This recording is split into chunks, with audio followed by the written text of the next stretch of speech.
I ain't mean to people. Um, people put down street people. You know what? I'm always polite. Everything, man. I'm always polite. Always got good manners. You know, Hey, nice to meet you. I grew up with those. Yeah. I never assaulted anybody. Nothing. It's like, people are a lot ruder to me than I am with them. I'll tell you that. You know, like that's just the way it is.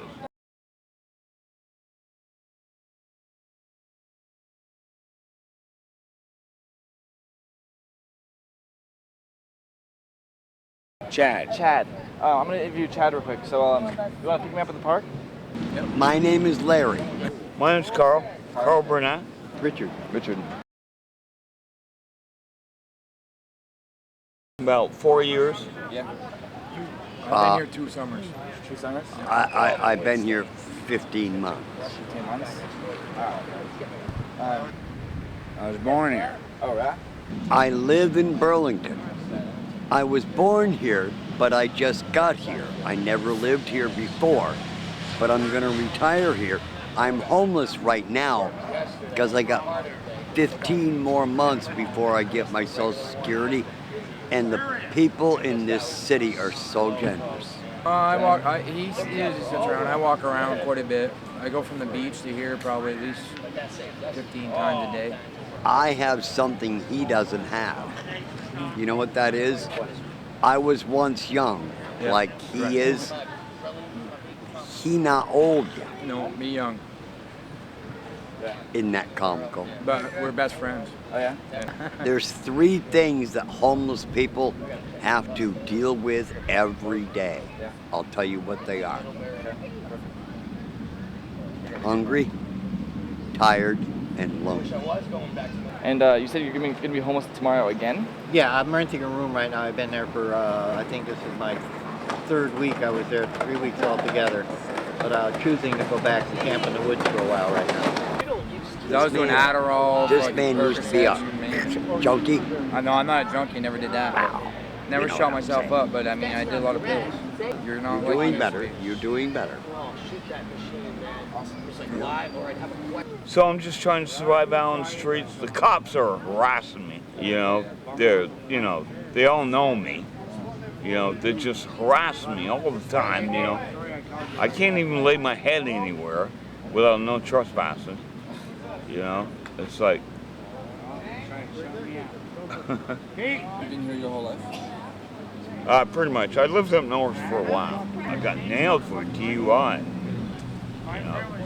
Fucked up my whole life, man. Yeah, I did 2 years in jail, man.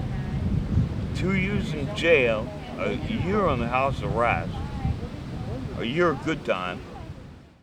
Hey Taylor, you're from Virginia. Virginia. I've been there Been there. a few times, Oh, cool. different ways. For what? Thumbing through prison from Vermont.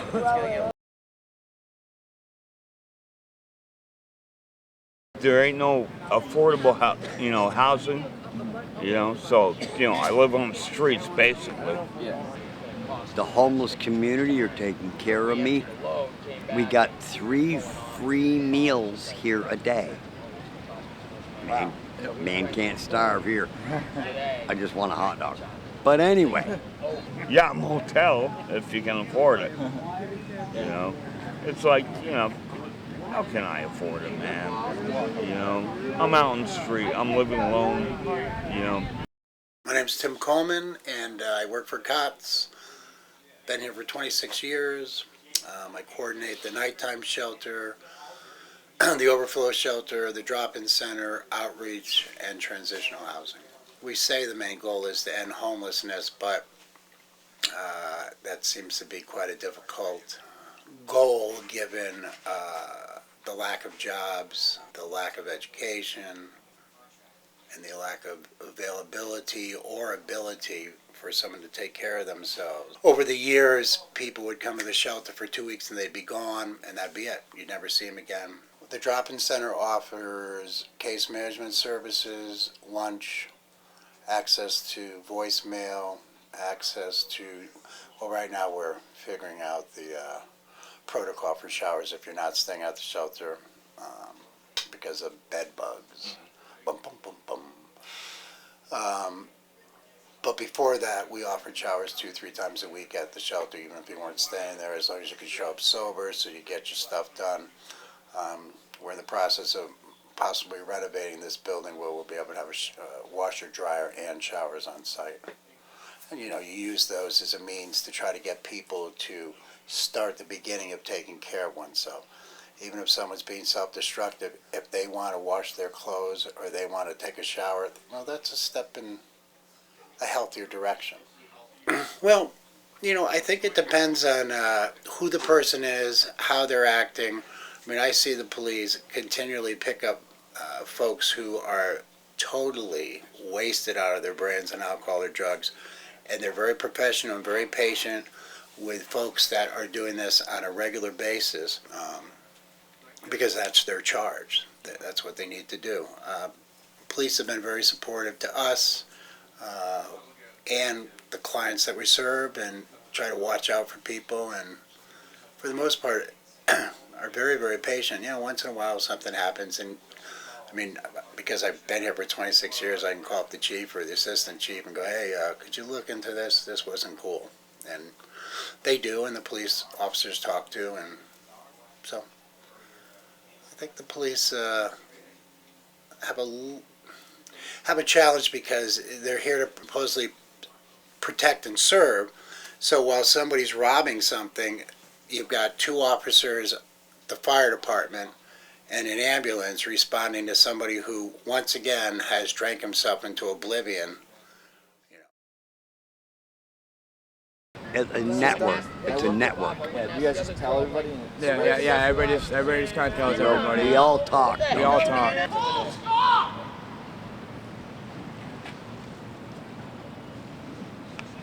What, around here? Yeah, like how do you communicate with people that aren't actually right here? Yeah, just people I know and stuff like that. I go to Salvation Army like at night and stuff like that. Yeah, it's right down the street, right? Yeah. Well, it's right down Main Street. Oh, okay. We serve dinner 6 nights a week, Monday through Saturday. Normally in the summer we see 80, 85 people a night. This year we've been seeing 130 people a night.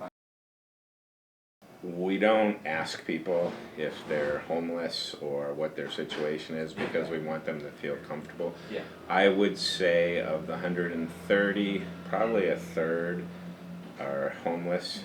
That number can go up and down. Burlington is right now off the charts. We have such a significant homeless population that organizations like the Salvation Army can't keep up with it. Our funding just can't keep up with the number of people coming in looking for help. Yeah. The Salvation Army is a church and a social service agency. Oh, okay. So, the Salvation Army is a huge church throughout the world. And the people in uniform, the officers of the Salvation Army, are actually ordained ministers.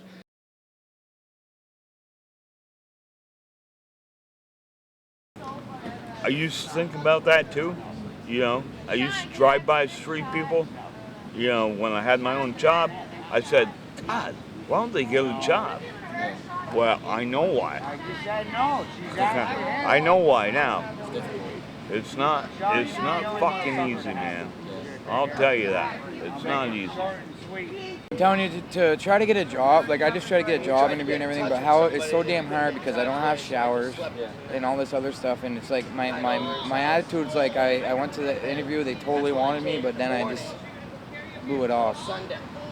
And it's because we don't have the utensils and facilities like everybody else. We need. It'd be nice to have a facility somewhere where we can just take a goddamn shower.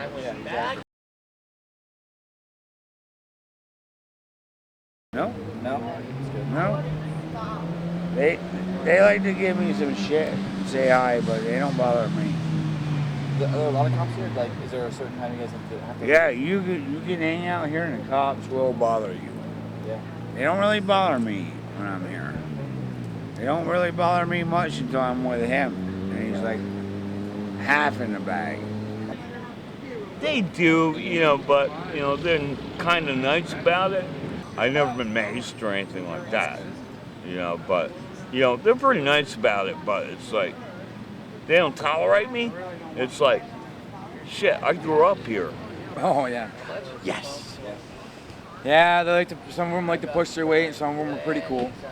As long as you're non-violent, you don't go to the drunk tank or hospital or tasered or maced or... As long as you're cordial and kind, be respectful. They don't mess with me anyway because I'm a political person. I Well, you got your own problem. I know how to unless I got a warrant for my arrest, get the fuck away from me. Sorry. Stop swearing. You I'm gotta sorry. edit that. They'll take that hand, like, and take you down and put the knee in the back and handcuff you. Does it happen before to you? Not to me, because I'm not belligerent. I sleep where I need to sleep. Anytime I sleep there, bam, no trespassing. Give me a no trespassing? For what? What did I do? I got a $500 fine the other day for disorderly conduct. It's like, disorderly conduct. I'm probably about the mellowest person you ever met, dude. The food's okay, I hit the food shelf in the morning. Breakfast. Yeah. Chili and beans. Holy crapper. Chili for breakfast? Yeah. I mean, Jesus, Christmas. But, I ate it because I was hungry. Sometimes over the weekend we get a brown bag lunch. Yeah. At the, it's not the food shelf, but it's a church that delivers it.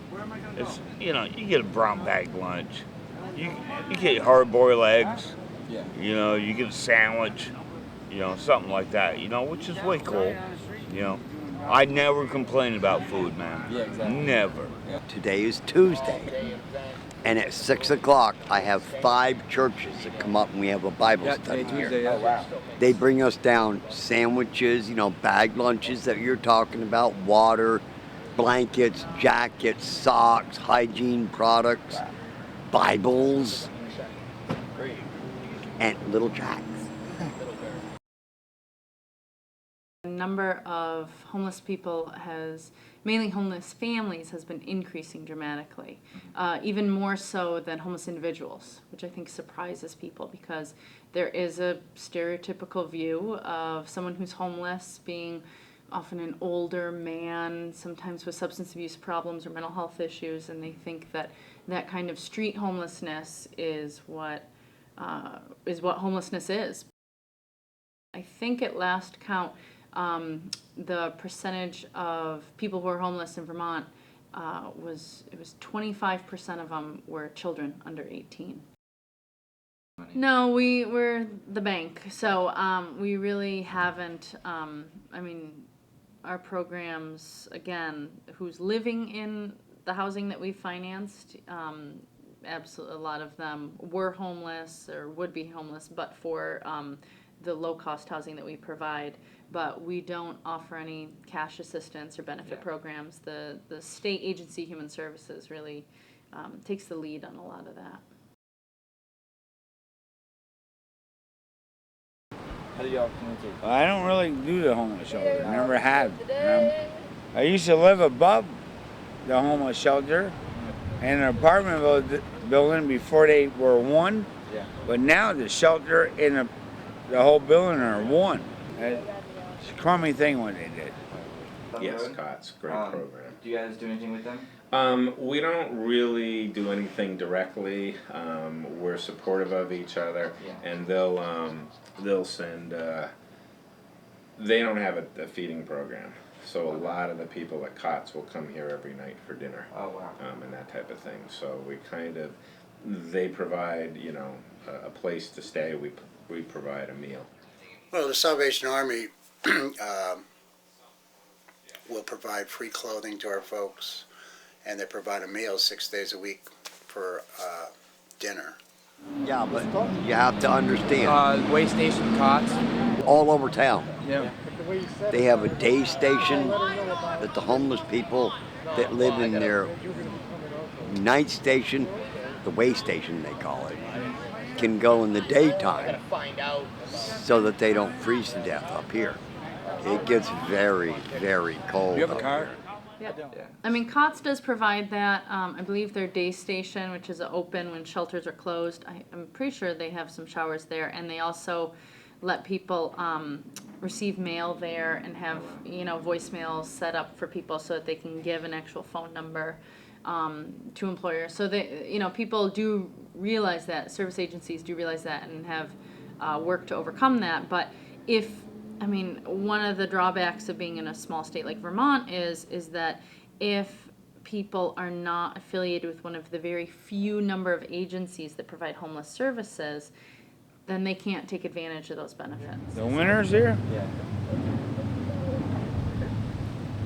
Out of 10 people that were with me sleeping outside the last 2 years, 7 of them are dead. What we see for changes is a number of folks who are abusing substances will stop because they don't have a place to live in the winter, not, you know, no tents or whatever. So they'll stop drinking for 3, 4, 5 months. And then there's other people in the area who have made connections or have family or friends or whatever where they'll acquiesce and say, okay, come stay with me during the winter because you're going to freeze to death. Oh, man, it's rough. It's rough. I sleep through the winter and stuff like that. You know, it's like, you know, sometimes I don't know how I'm going to survive. You know. You ever watch your friend freezing to death, passed out, cold, drunk? No matter what you do, you can't wake him up because he won't move. You don't want to call the cops because you're already drunk dope. Yeah, I mean, the winter, we'll actually see the numbers go down a little in the wintertime because some of the homeless people are transient, so they'll come up here for the summer and then start to progress further south as the winter comes. Larry said you travel from here to Florida? I quite often I go south in the winter because I like staying outside. Every now and then I'll stay inside up here in the winter, but Do you bike there? no, I'll take a train. Oh, okay. They actually travel back and forth all the way across the country, so it's sort of like, you know, migrating birds, I guess. No, we I don't know what I'm doing this winter. stay here. Yeah. We try to go into shelter. But the thing is, shelter's got a lot of rules. We go around to all the camps in the area, all of our friends, and we check on them. Yep, and make sure they're still alive. My family actually is pretty good to me. They care about me. Mine are all dead. I can call them. And they'll help me out and stuff. They don't understand why I'm doing this. I don't either. But they, you know what I mean? They also see a difference in me too, versus me when I was really a drug addict versus me being out here and just trying to get my. All you do is drink. All I do is drink now. Well, I'm hoping to touch base with my kids. I haven't seen my kids in 3 years. You know, so I'm hoping maybe someday a miracle will happen.